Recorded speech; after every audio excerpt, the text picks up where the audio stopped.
imagen que pasó, ahí estoy en un taller que hicimos en Dallas, de osteotomías. Son cadáver lab que utilizan solo cráneos. Es una logística tremenda que tienen allá en Estados Unidos, ¿no? Bueno, y algunos países de acá de Latinoamérica también. Osteotomías en cadáveres.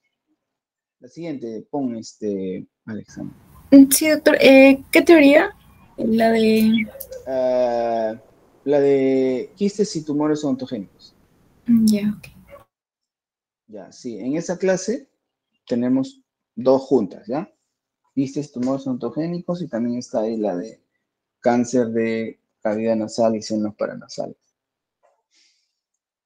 Ok, entonces, para continuar,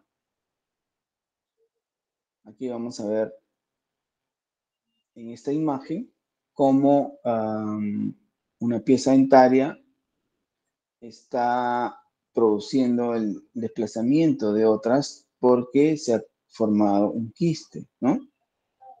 Ven cómo en la imagen cómo se ve. Esto tenemos que saberlo, ¿no? Porque si van a venir a nuestra consulta, nuestra práctica clínica, tenemos que saber que existen anomalías en el desarrollo de los dientes que podrían ocasionar tumores. Probablemente lo van a manejar nuestros amigos, los odontólogos, de manera adecuada, sí, algunos, pero otros probablemente no, y necesiten la ayuda de la parte médica, ¿ya? Cuando son sobre todo muy, muy agresivos, como vamos a ver. A ver, la siguiente. La currícula, de igual manera, nos pide hablar de algunos en especial, ¿ya? Están ahí subrayados. Si ustedes van a esta clasificación, van a encontrar un sinnúmero de quistes y tumores odontogénicos. La verdad que llama la atención que hayan tantos nombres, ¿no? Pero para que vean, dependiendo de las células y todo lo que está, alguna parte que esté comprometida, va a producir alteración a nivel de estas piezas dentales. ¿Ya? Entonces vamos a hablar de los que están marcados, que es lo que nos pide la currícula. ¿Ya? La siguiente son tumores y quistes. Aquí están todos los quistes. ¿Ve? Quiste dentígeno, queratoquiste dentogénico, quiste radicular, es lo que nos pide la currícula. La siguiente. Y ustedes dirán, ¿y por qué solamente hablamos de eso y no hablamos de todo, ¿no? Porque en medicina tienen que acostumbrarse a ver lo que es más frecuente, ¿ya? Lo que es más frecuente por estadística y lo que prácticamente va a ser nuestro pan de cada día, ¿no? Que vamos a ver nosotros en la práctica clínica, ¿ya? Definitivamente en el transcurso de nuestra carrera nos vamos a encontrar con algunas enfermedades raras, pero va a ser poco. Así que recuerden, siempre vayan por lo más frecuente. No sean, a veces queremos encontrar una nueva enfermedad o queremos descubrir algo cuando ya prácticamente casi todo está descubierto, ¿no? Sin embargo, sí, se pueden crear nuevas técnicas, se pueden mejorar algunas que ya están, eso sí, ¿verdad? Pero traten de ir siempre por lo más frecuente, ¿ok? Estos quistes y tumores son lesiones relativamente raras, no se ve muy frecuente, ¿ya? Y algunos, como les decía, pueden ser muy agresivos y destructivos, siendo tumores benignos, ¿ah? Estamos hablando de tumores benignos. Sin embargo, algunos pueden tener ese comportamiento un poco agresivo. Son lesiones exclusivas de los maxilares, lo vamos a encontrar tanto en maxilar superior como en maxilar inferior. Y derivan de cualquiera de las células que se producen en la odontogénesis. ¿Ya? La siguiente.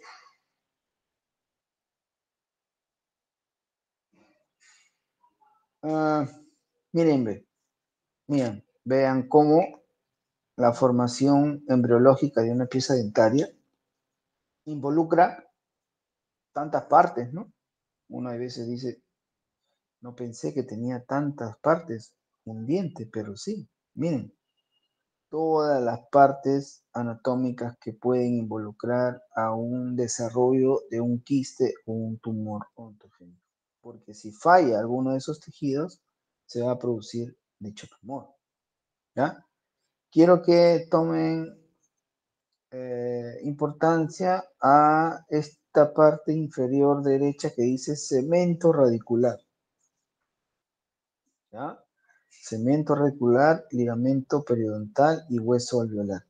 Miren, a este nivel está el cemento radicular. Y ahí vamos a ver un tumorcito justamente que nace de ahí. Y como yo rápidamente puedo diagnosticarlo. La siguiente. Recordar que los quistes son estructuras generalmente tipo cavidades que están revestidas por un epitelio. Y generalmente están llenas de líquido, ¿no? O un contenido semilíquido.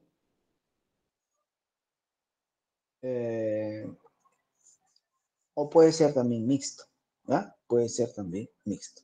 La siguiente. El primer quiste entonces que nos pide la currícula es el quiste dentígeno o folicular, ¿ya? El quiste dentígeno o folicular representa uno de los quistes más frecuentes que se dan en el desarrollo, ¿ya? Entonces, quistes del desarrollo, ¿no? O sea, del crecimiento que se producen en nuestro crecimiento, se altera y va a dar como resultado este tipo de quistes son el quiste dentígeno o folicular con mayor frecuencia. Quiero que noten la imagen inferior derecha. Se ve el quiste con una pieza dentaria en forma, la pieza dentaria no está en vertical, sino está en horizontal, ¿no? Ahí lo ven, en el maxilar superior derecho, ¿lo ven? Ahí está el quiste y está conteniendo una pieza dentaria en horizontal, vuelvo a repetir. La importancia de esta imagen hace que yo pueda diferenciar este quiste de otro tipo de quistes que se presentan. Yo voy a decir que este quiste es dentígeno o folicular cuando dentro de la estructura del quiste está comprometida la corona o parte de la corona de la pieza dental. ¿Ya? Ahí ven que en este caso la corona está comprometida totalmente dentro del quiste. ¿Ya? La siguiente imagen, por favor. Aquí. Miren, la parte superior derecha, igual. Ahí está el quiste conteniendo toda la pieza dentaria. En la imagen inferior izquierda vemos que el quiste compromete parte de la corona. No todo, pero parte de la corona. Vuelvo a repetir. Si compromete la corona, estamos hablando del quiste dentígeno o folicular. ¿Ya? A diferencia del siguiente que vamos a ver. La siguiente, por favor. Las características clínicas, generalmente de todos estos quistes y tumores, ¿ya? Son aumento de volumen en la región de los maxilares, por encima de los dientes, al costado, ¿no? En la región vestibular, que se va a representar de esa manera. Aumento de volumen, sensación de bulto a ese nivel, ¿verdad? ¿Cuál es el tratamiento? Exéresis, generalmente junto con la pieza dentaria. La siguiente. Aquí está el otro quiste del desarrollo que también es frecuente, que es el queratoquiste odontogénico, y la currícula nos pidió que habláramos también de esto. el queratoquiste odontogénico, llamado también quiste primordial. Se desarrolla próximo a los dientes terceramolares. Se da en la segunda y tercera década de la vida. Y miren lo que les dije anteriormente.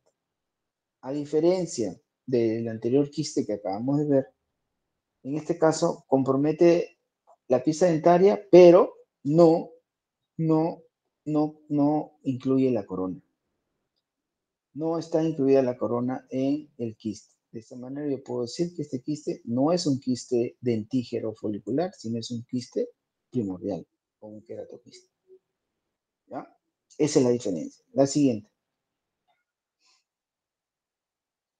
Después de los quistes de desarrollo tenemos los quistes inflamatorios. Probablemente uno de los más frecuentes en nuestra población debido a que no tenemos una educación de salud bucal buena. ¿Ya?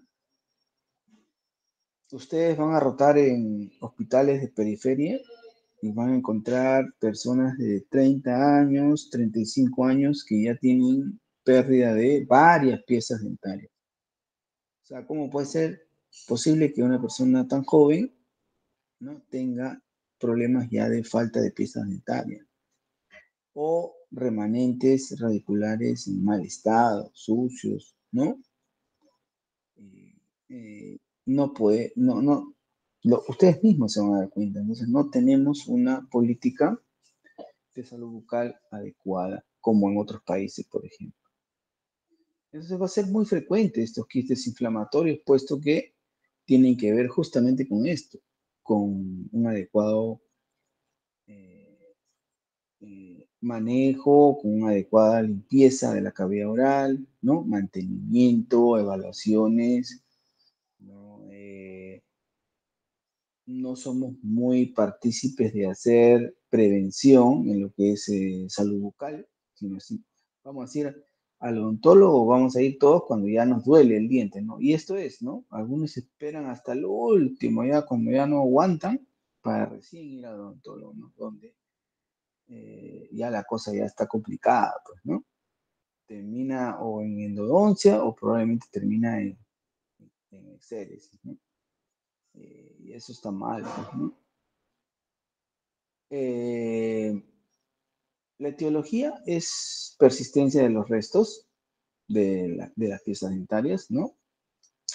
Estimulado por formación de procesos crónicos, ¿ya? Son procesos crónicos, inflamaciones crónicas, que, como nos enseñaron siempre, este tejido, al tener estímulos inflamatorios crónicos, puede cambiar el epitelio, ¿no? Puede volverse de una displasia a una metaplasia y terminar al final en una neoplasia, como lo dice aquí, ¿no? Puede malignizarse hacia cáncer epidermoide. O sea, mucho cuidado con eso, ¿ya? Mucho cuidado. La siguiente. Los tumores son un grupo heterogéneo de lesiones, ¿no? Que también se da por proliferaciones celulares excesivas, ¿no? De estas partes de los dientes que les decía yo. Están revestidos de la mucosa y pueden contener incluso dientes, como habíamos visto también anteriormente en los quistes, ¿no? La siguiente. Pero es algo más sólido, ¿verdad? A diferencia de los primeros que vimos que son quísticos, ¿no? Como bolsas llenas de agua. Ok, aquí tenemos el primero, que es el fibroma, uno de los más frecuentes, por lesiones que nosotros mismos nos producimos, ¿no? Cuando las piezas están en etapa de erupción, los niños, hay veces les damos juguetes para que mastiquen, para que estimulen ese tipo de juguetes que son para estimular el crecimiento de los dientes. Entonces a veces los niños mastican demasiado y se producen inflamaciones y pueden producir incluso fibromas. El uso de, por ejemplo, los hilos dentales que nos hacemos daño en la encía pueden producir también la formación de estos fibromas que simplemente con la administración de antiinflamatorios probablemente locales o vía oral hacen de que estos desaparezcan o en todo caso si ya no desaparece porque se ha hecho algo crónico, la extirpación directa del granuloma o de este tipo de fibroma se retira y listo, ¿no? No necesitamos darle márgenes ni nada de esas cosas. A ver, la siguiente. ¿Recuerdan la imagen al inicio de la formación del diente? Miren, miren, ahí está. ¿Dónde se ha producido este cementoblastoma? Ahí abajo, a nivel de la raíz, como vimos en la formación, ¿no? ¿Ven? Si vemos que de ahí se inició, ahí se formó, este es un cementoblastoma. Es un cementoblastoma. ¿Cómo va a llegar el paciente? ¿Con qué clínica? Aumento de volumen, ¿no? En la región vestibular, que compromete una pieza dentaria. ¿Cuál va a ser el tratamiento? La exéresis, tanto de la pieza dentaria como de tumor, ¿no? Listo. La siguiente, el odontoma, también es una patología que la describió Reghesi en el año 2004. Son tumores de tipo mixto, ¿no? Que comprometen tanto origen epitelial y mesenquimatoso, ¿no? Es el tumor odontogénico más frecuente, representa el 51% de los tumores odontogénicos. Y miren, existen dos tipos, el compuesto y el complejo. El compuesto es cuando las células de origen se parecen a las tumorales.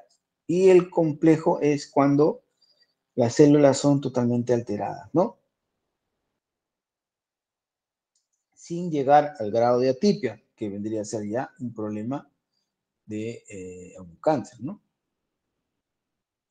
La siguiente, la resección y exéresis de la pieza comprometida es lo mismo, ¿no? Para todos. Y ahora vamos a hablar de un problema que se ve con frecuencia también y que, a diferencia de los anteriores, hay que tener mucho cuidado en el manejo de esta patología. ¿Y por qué? Porque el ameloblastoma es una tumoración que, por más que sea caracterizada por ser benigna, es un tumor muy agresivo y altamente recidivante. ¿Ya? Repito, si bien es cierto, el ameloblastoma es un tumor benigno, este tumor es muy agresivo. ¿En qué sentido? De que ocupa mucho espacio, daña muchas estructuras que están cercanas a él y que, a pesar de que a veces se saca, se resecciona, es altamente recidivante, vuelve a salir, se infiltra a otros tejidos, sin ser un tumor maligno, el ameloblastoma. ¿Ya? Eh, Se presenta dentro de la 45ª década de vida, no hay predilección por la raza, incluso puede presentarse también en los canes, en las mascotas. Normalmente el 80% se presenta en la mandíbula, pero también puede presentarse en el maxilar superior. Cuando ocurre esto es de mal pronóstico, ¿no? Eh, También hay aumento de volumen hacia vestibular, ¿no? Puede haber rotura de la pared ósea, ulceración, también puede involucrar las partes blandas, como vamos a ver algunas variantes de esta, ¿ya? Y alta recidiva, como lo que habíamos dicho, ¿no? Alta recidiva, cuando sobre todo viene la variante trabecular que vamos a ver. La siguiente, por favor, Alexander. Aquí está, miren, ven. La primera imagen es la variante uniquística. Ven cómo, a pesar de que es un solo quiste, ha comprometido varias piezas dentarias. Miren, ven, ¿no? A comparación de los anteriores quistes que veíamos que solo comprometían una pieza. Aquí ha comprometido varias, ¿no? El uniquístico puede ser intraluminal, luminal, mural o intramural. Miren, ahí está. ¿Ya? Después tenemos la variante multiquística. como lo vemos en la siguiente imagen, ¿no? Son así como pompas, ¿no? Después tenemos la variante extraósea. Como decíamos, puede romper la lámina ósea y puede incluso invadir partes blandas, ¿ya? Generalmente ese es hacia vestibular. Y también tenemos la variante más temida, que es la dermoplástica, que es el que tiene más problemas de recidiva, porque es un tumor un poco más agresivo, ¿ya? El 95% de la recurrencia se ve dentro de los primeros 5 años. O sea, este tumor, por más que sea benigno, yo tengo que tratarlo como si fuera algo maligno, haciéndole controles periódicos dentro de los primeros años, ¿no? Y después ir alargando las citas hasta que cumpla los 5 años libre de enfermedad. O sea, prácticamente lo trato como si fuera un tumor maligno, el ameloblastoma, ¿no? Estos ameloblastomas, incluso para resecarlos, hay veces mucha morbilidad, que quiere decir que al tomar márgenes para dejar libres de enfermedad, voy a crear mucha morbilidad y probablemente necesite reconstruir esa mandíbula, ¿no? Con tejidos, con colgajos, injertos y la utilización de placas de titanio y tornillos, ¿no? Para reconstruir esa mandíbula debido a la resección tan marcada que tengo que hacer por este tipo de tumores. ¿Ya? La siguiente. Bueno, hasta aquí hablamos de los tumores odontogénicos. No sé si tienen alguna pregunta, por favor. Descansamos unos minutitos. A ver, ¿alguna pregunta?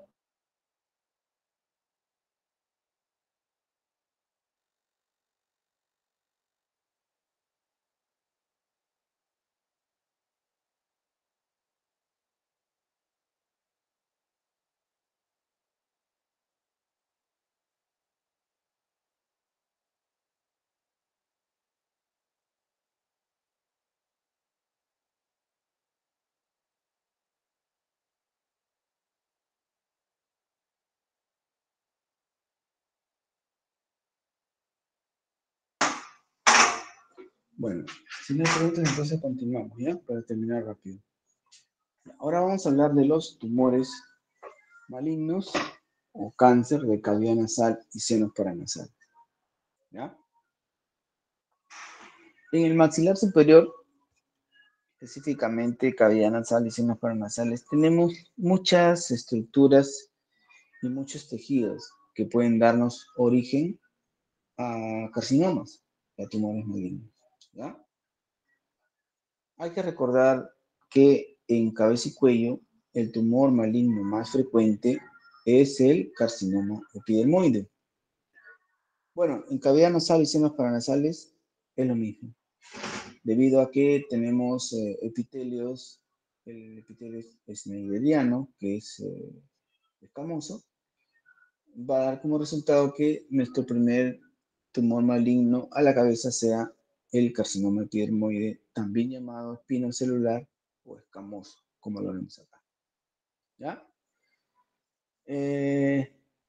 Si el problema lo originan glándulas salivales, que vamos a tener ahí en el maxilar superior, en la cavidad nasal, en los senos paranasales, vamos a tener bastantes glándulas menores, glándulas salivales menores. Entonces, aquí ya no sería en primer lugar el carcinoma epidermoide, sino sería el mucoepidermoide. ¿Ya? Cambia. El carcinoma mucoepidermoide. ¿Y cuál sería el segundo lugar? Sería el carcinoma adenoide quístico. ¿Ya? Dependiendo entonces de qué tejido es el que origina el tumor, va a cambiar. Si, por ejemplo, el tumor maligno es ocasionado por tejido neuroendocrino, ya estamos hablando, por ejemplo, del neuroblastoma rifatorio. ¿Ya? Si los tumores son derivados de hueso, cartílago o músculo, Ya estamos hablando de sarcomas.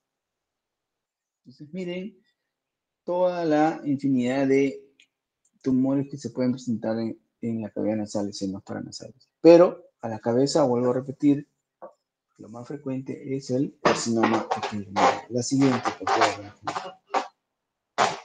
Aquí está. Es un estudio hecho en el Memorial Sloan de New York por el Dr. Shah y su equipo, donde vamos a evidenciar que el carcinoma epidermoide es a la cabeza el primer lugar en lo que respecta a tumores malignos de cavidad nasal y senos paranasales. La siguiente. ¿Dónde se va a ubicar con mayor frecuencia? Aquí, esta gráfica nos da una imagen de que lo más frecuente es cavidad nasal. ¿Ya? Cavidad nasal. La siguiente. La etiología. El tabaco, siempre relacionado a todo tipo de cánceres en la vía aerodigestiva. La preexistencia de un papiloma invertido, ¿no? Mucho cuidado cuando hay desde temprana edad obstrucciones nasales que podrían corresponder a pólipos, a otros tipos de problemas, pero si específicamente es este papiloma invertido, mucho cuidado porque hay un 10% de probabilidad de que ya dentro de ese papiloma haya un carcinoma in situ, ¿ya? Y algunos químicos, como por ejemplo el níquel, que fue utilizado en ciertas estrategias militares, por ejemplo, el gas mostaza, ¿no? El níquel que se utiliza para el procesamiento de materiales de acero inoxidable, ¿no? Químicos en el procesamiento de cuero, por ejemplo, polvo de madera. Todas esas cosas sirven o van a intervenir en la etiología de la formación de estos tumores malignos. ¿Ya? Que sea una buena historia clínica, preguntar al paciente a qué se dedica o a qué sustancias ha estado expuesto. La siguiente. La clínica. Si ustedes ven las barras, estos pacientes generalmente llegan a la consulta en un estadio un poco avanzado, ¿ya? Recuerden el estadio que se mide a través de TNM, el T es el tamaño del tumor.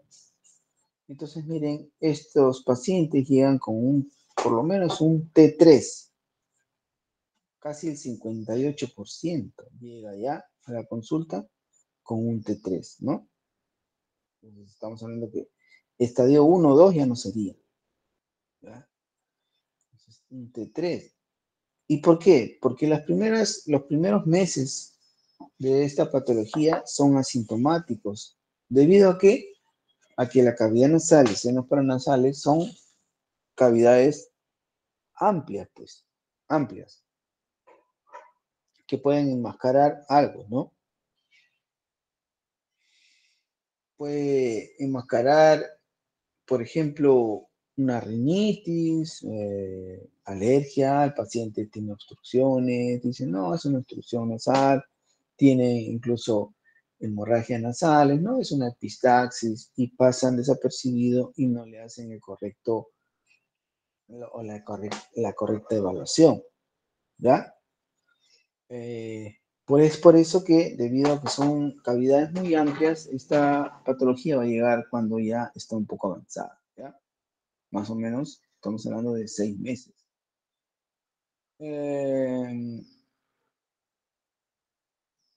Puede haber dolor dental, puede haber aumento del volumen facial, ¿no? Hay etapas, pues, ¿no? En etapas avanzadas, por ejemplo, que son de mal pronóstico, vamos a ver proptosis. Recuerden que el maxilar superior, en su seno maxilar, el techo de este seno maxilar viene a ser el piso de la órbita, ¿no? El techo del seno maxilar es el piso de la órbita. Cuando hay una tumoración que sobrepasa este techo, se va a meter ¿a dónde? A la órbita, produciendo proptosis, diplopía, ¿ya? De igual manera, acá hay una palabra que se tiene que ser muy familiar para ustedes, que es el trismus. ¿Qué es el trismus? Es la limitación para la apertura bucal. Justo ayer estábamos comentando con sus amigos, sus compañeros, cuál era la apertura bucal adecuada, ¿no? Más o menos es de 4 a 5 centímetros y se mide del borde incisivo al borde incisivo. Cuando el tumor de cavidad nasal o senos paranasales ha invadido la región pterigomaxilar, que es la región posterior, va a presentar el paciente trismus, ¿verdad? Porque ha invadido estos músculos masticatorios. Puede tener también anosmia, cacosmia, hipoacusia incluso, debido a que se altera la trompa de Eustaquio, ¿ya? Y adenopatía cervical, que ya reflejaría una metástasis ganglionar. La siguiente. El diagnóstico lo hacemos por la clínica, obviamente, pero también tenemos que ayudarnos en biopsias y imágenes, ¿ya? La tomografía va a ser muy importante porque no solamente nos va a permitir identificar el tumor propiamente dicho, sino que nos va a permitir clasificarlo en dos tipos de tumor. Se traza en la tomografía, en un corte sagital, se va a trazar una línea entre el canto interno y el ángulo de la mandíbula. Todos los tumores que estén por encima de esta línea son los tumores superiores, ¿no? Posterosuperiores. Y los que están por debajo de la línea van a ser los anteroinferiores. Obviamente, ¿cuáles son los de peor pronóstico? Los posterosuperiores, porque están pegados a la base del cráneo, más cerca al cerebro. ¿Ya? Recuerden, la línea de Ogre que divide estos dos tipos de clasificación de tumores de cavidad nasal y senos paranasales. La siguiente. Una vez diagnosticado, tenemos que pensar en qué tipo de tratamiento vamos a darle. Antiguamente éramos muy agresivos y hacíamos esas llamadas operaciones comando que sacaban prácticamente media cara del paciente. Actualmente ya se maneja de manera más selectiva y se hacen también tratamientos de maxilectomías selectivas, ¿ya? Como ven aquí en la imagen, si tiene una tumoración a nivel de la supraestructura, yo voy a sacar solamente la supraestructura. Si tiene la mesoestructura, saco la parte del medio. Y si tiene la infraestructura, que es pegado a la encía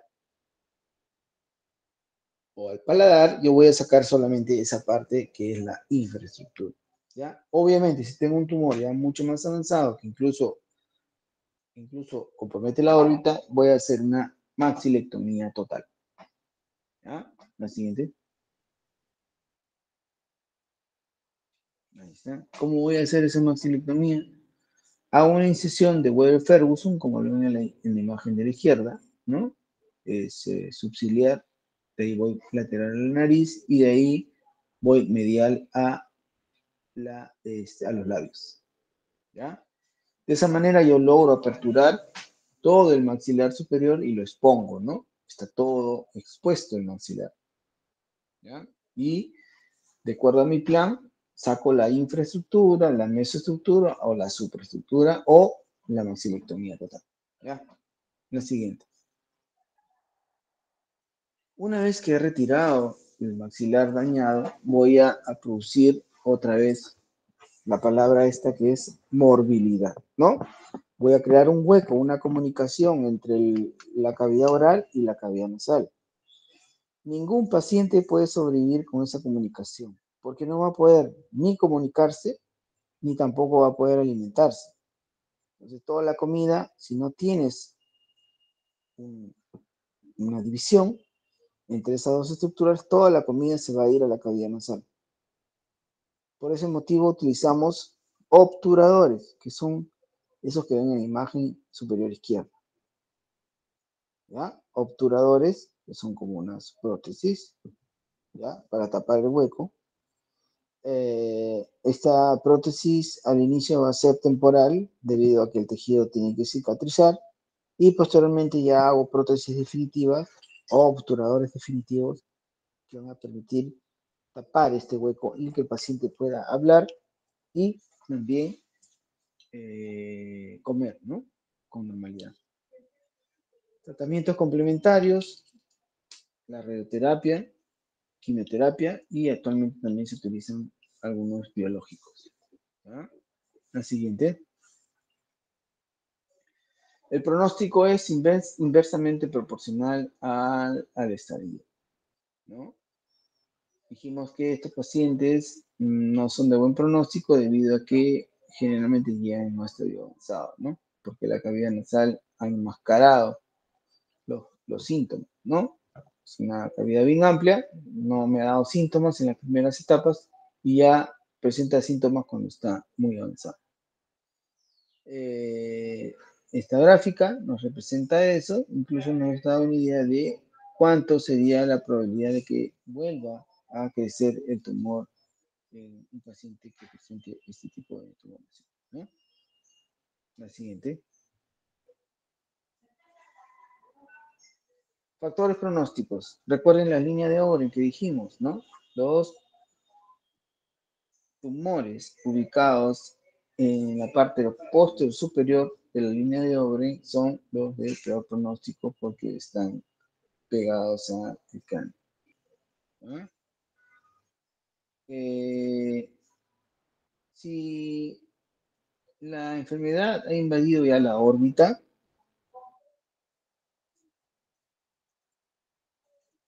si ha invadido la región pterigomaxilar o la región infratemporal, es de mal pronóstico.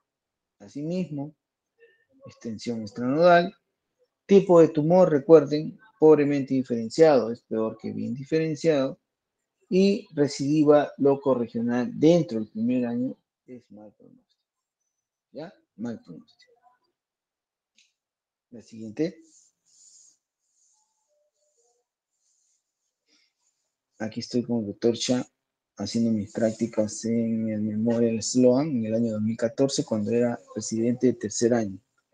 Cuando hagan su especialidad, de acuerdo a la especialidad que elijan, traten de buscar hospitales de referencia mundial para que puedan ustedes abrir los ojos y identificar cuál es la problemática de tu especialidad en tu servicio y poder mejorar. ¿Ya? Fue una experiencia muy buena con el doctor Shah, una eminencia, una calidad de persona muy simple, muy sencilla, y es pues un libro andante el doctor, ¿no? Una persona a imitar, como se dice. La siguiente.